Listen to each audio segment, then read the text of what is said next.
Very good morning, students. Welcome to the another session of irrigation and hydraulic structure subject.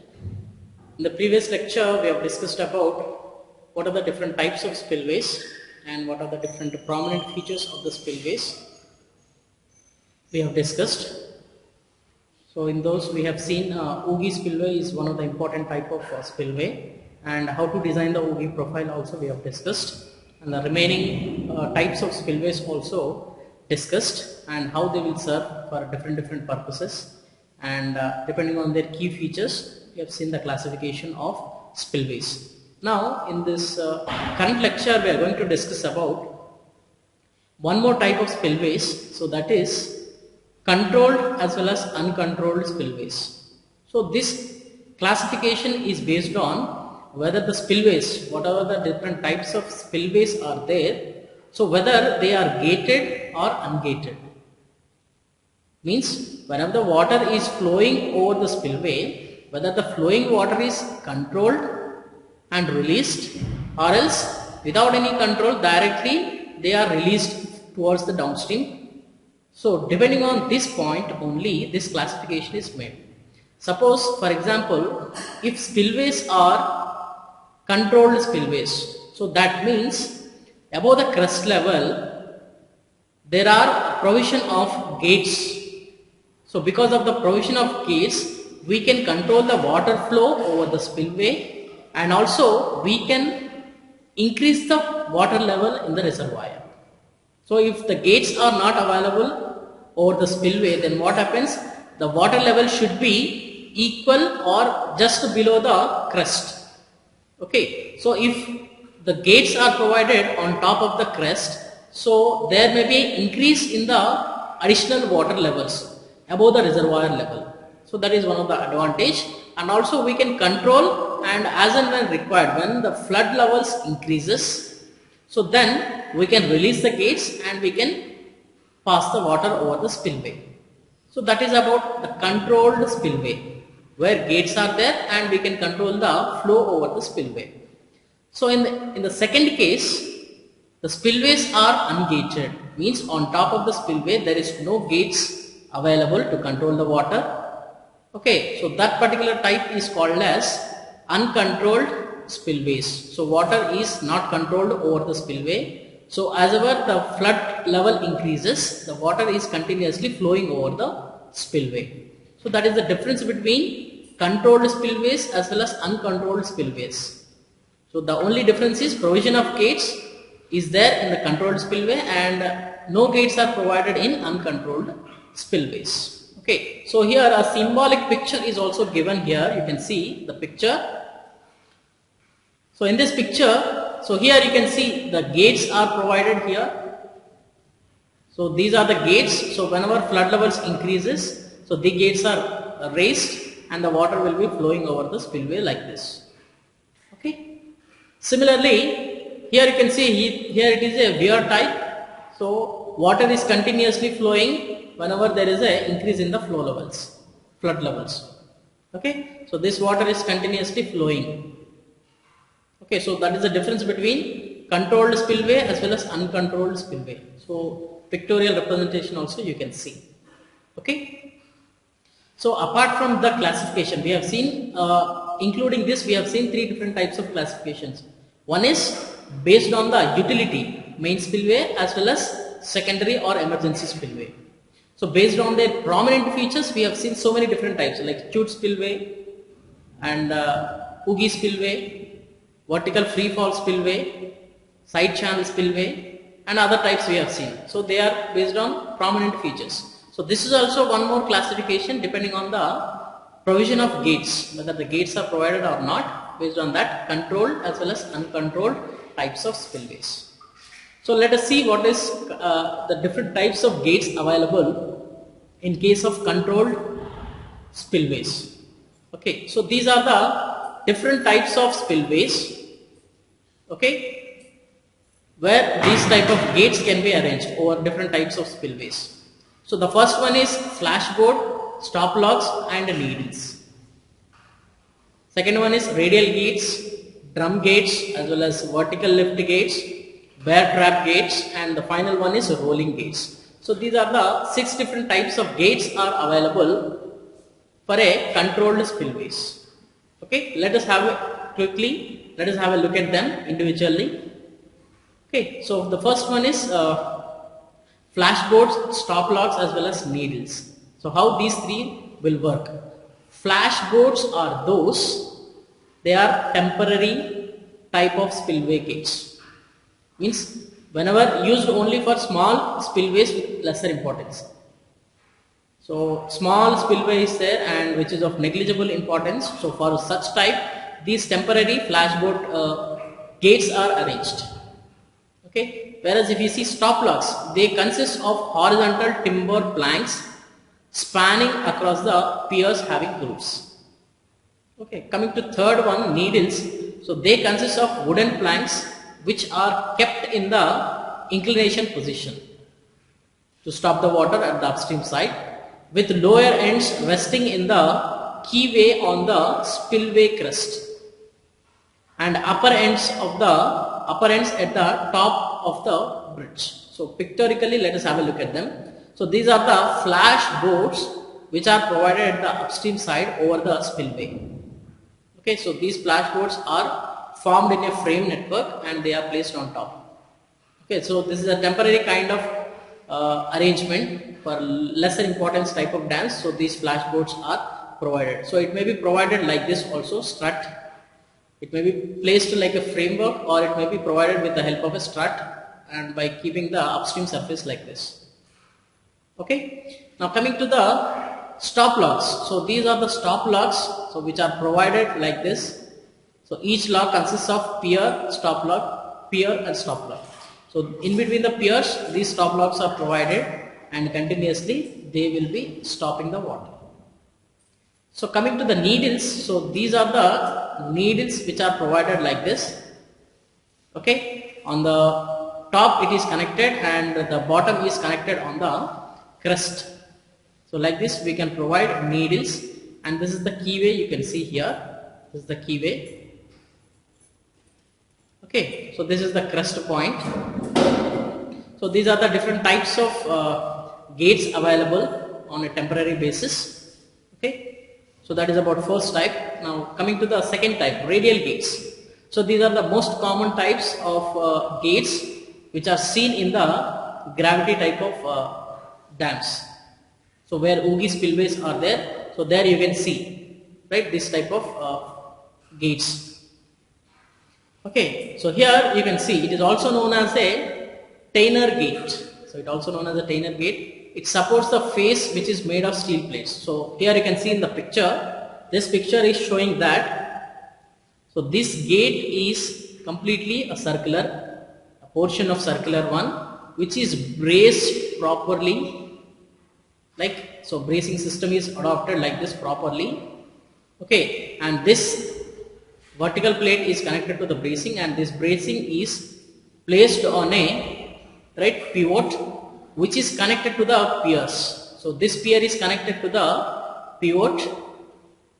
So on pivot these piers are connected, and to that pivot this brace system with inclined circular plate, steel plate is attached. So it is stopping the water. So whenever we want to release, so this is the crest. Okay, and this is our water level. So here cable is also there. So this is the cable system. So whenever we want to lift the gates, what happens? So this cable is pushed on this spillway, it is pushed here. So if we drag this, what happens? So this is lifting in this direction. So it may go in this direction like this. Okay, so it may be lifted like this. So this is a radial type of gates, which also called as Tainter gates. It's a Tainter gate. Okay, so that is about second type. Now coming to the third type, which is drum gates. So exactly as we have seen radial gates, so this is also similar kind of design will be there, but a small change. So here you can see, so this is the gate which is made of steel. So this particular arrangement is represented by USBR drum gate. So this drum gate is represented by the USBR, United States Bureau of reclamation. Okay, so this drum consists of a circular sector in cross section formed by the skin plates attached to the bearings. So this is the hinge here. To this hinge, these plates are connected, and here you can see these two surfaces are connected with the help of a steel plate. So here this is the plate, this is connected like this. Okay, so this is the hinge and this is one more plate, and this is the skin plate which is subjected to the upper water surface. So water is continuously in touch with the skin plate. Okay, so whenever you want to release this water, what happens? So this will be pushed in this direction. So this is pushed in this direction. Then it will be lowered and water may be released towards the downward spillway like this. Okay, and the design is like this. So provision is given for up to this end, the dam or gates may be moving. Okay, from this position to this position it will move. So here some kind of block arrangement is given for the movement of this gate. Okay, now let us see the next type. So fourth type is vertical lift gates. So what is the meaning of this vertical lift gates? So these gates are lifted vertically with the help of bearings provided on the back side of the plate. So in the picture you can see it is a vertical gate. It is a vertical gate which consists of a framework of skin plates. So the skin plate, here you can see this is the gate. At the upstream face along with the beams and girders superbly placed. So this is the roller here, and here also it is roller, and these are the two girders. Here you can see on this we are providing, and this is the roller train and this is the guide. So whenever we want to lift, so horizontal cable will be there. So by lifting this cable, this glass may slide. Whatever the gate is there, this gate may be sliding on this rollers and which is lifted in the upward direction. So this is the crest of the spillway, and whenever this lifts, so water will be falling in this direction. Okay, so vertical gates they are rectangular in shape like this. So they are rectangular in shape like this. So they are lifted in this way. So they move vertically on their own place. So they will be moving upward and downward like this. So these gates are going up and coming down, going and coming down. So these are moving in the vertical direction only. Okay, let us have a look at the another type. The fifth type is, so in continuation, so in this vertical lift gates, so there are few types are there which may be sliding fixed, wheel gates, stony gates. So in sliding fixed, it is fixed to the one end and it is sliding over that one. Okay, whereas wheel gates which is rolling over the wheels, and third one is stony gates. Okay, so this is an example of stony gate. So whatever it is discussed, so it is third category, stony gates. Okay, so one of them may be fixed and it may be, second one is which may slide on the wheels. Okay, now the fifth type is bear trap gates. So what is the meaning of this bear trap gates? So this is the one on which a skin plate will be there like this, and which is attached to which is supported by one more portion like hinged portion. It is connected here and it is supported on the dam crest. So whenever the water, if you want to release like this, so what happens, this hinge will be rolled down and it is coming over this, and these two are coinciding like this, coming in a flatter direction like this. Here you can see. So this is the upper skin plate which is settled like this, and this is the lower one which is settled like this. So these two portions are closed like this. So whenever these are closed, so water is flowing over this crest. Okay, so these gates are often used for low navigation dams. So whenever the water levels are very low, dams are there, low height dams are there. So in that particular case, it is best suitable. Okay, so it consists of two leaves already seen. This is first one and this is second leaf. Now coming to the next type, The second one is rolling gate. See here, I made a mistake here. So this is rolling type.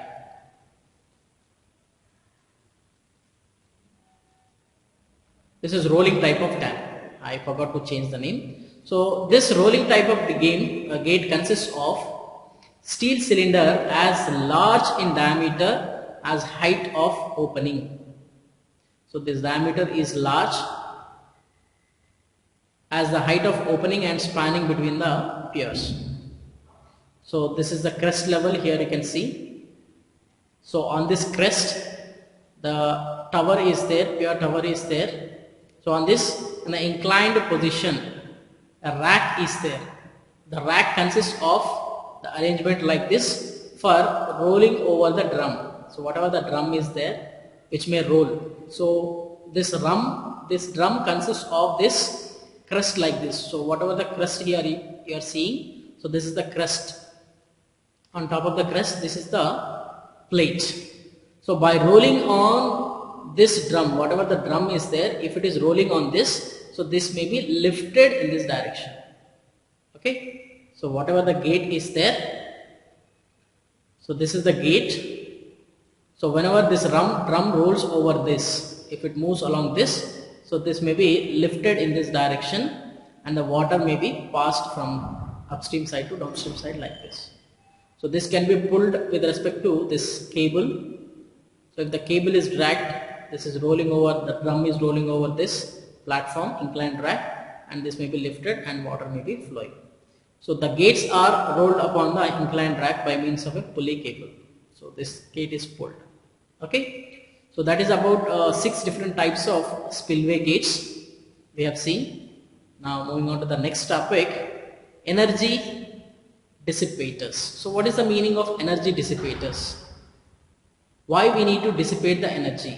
For example, if a dam is there, so let us assume this is the dam. Okay, so whenever the water is flowing over this dam, so it initially consists of some amount of potential, right? Initial potential energy will be there. So this potential energy is flowing, while flowing over this potential energy is converted over the spillway. When it crosses over the spillway, that potential energy is converted to kinetic energy. Okay, so whenever this potential energy is converted into kinetic energy, and this kinetic energy is hitting the downstream area. So whenever it is hitting, then what happens? Whatever this downstream area is there, which may get eroded or damaged, and there may be a chances of failure, complete damage of the downstream protection area. Okay, because of the heavy energy while falling over the crest. Okay, so to avoid this particular damage of the downstream side of the spillway, what we are doing, we are following certain methods to protect the downstream of the spillway. So what are those ways? It may be by dissipating the energy. Means energy dissipation may be done with the help of hydraulic jump. Means, so whatever the water you are seeing, whatever the water you have seen here, like this, okay, there may be a formation of hydraulic jump like this by providing certain arrangement like this here. So whenever it touches and it may jumps, and that hydraulic jump may help in dissipating the energy. Energy may be reduced. Okay, so that is one way of protecting the downstream of the spillway. And the second one is by diverting the water jet away from the structure. Means whatever the water is there, it may be diverted away from the structure. So these are the 2 different ways. By using them, we can convert or we can protect the downstream of the spillway. So these 2 are called as energy dissipation works. It may be by forming hydraulic jump or keeping the water jet away from the structure. Okay. Now let us have a look at this hydraulic jump. Okay. So energy dissipator with the help of hydraulic jump. So this hydraulic jump is occurring at the downstream of the spillway in the Stirling basin. So this hydraulic jump has some distinct characteristics. So it may be depending on the following factors like this: discharge entering the basin, with what amount of discharge it is entering the basin, and what is the critical depth of flow, what is the flow depth, and also it depends on the Froude number, which is V by under root GT. Okay, so critical depth is important and Froude number is also important, and the discharge entering the basin. So these are the three different factors which highly influences the hydraulic jump. So based on these factors only, the jump is dependent. Okay, now if you have a look at the picture, so this is your upstream surface and this is your dam spillway. Okay, so it is having an initial head, that is HE is there. So energy due to velocity approach. Okay, so this is the height, means from this, so this is considered as V1 square by 2G, which is the potential energy, and this one is Vd square by 2G, means this energy is, whatever this energy is there at this height, water energy, potential energy is there. So this energy V1 square by 2G is converted to V2 square by 2G with the help of what? Hydraulic jump like this. Okay, so that is about energy dissipation by means of hydraulic jump. Okay, so how to provide this depth, how to consider this depth of hydraulic jump, width of hydraulic jump, and what should be the height. So these details we will be discussing in the next class. Till then, have a nice day. Thank you.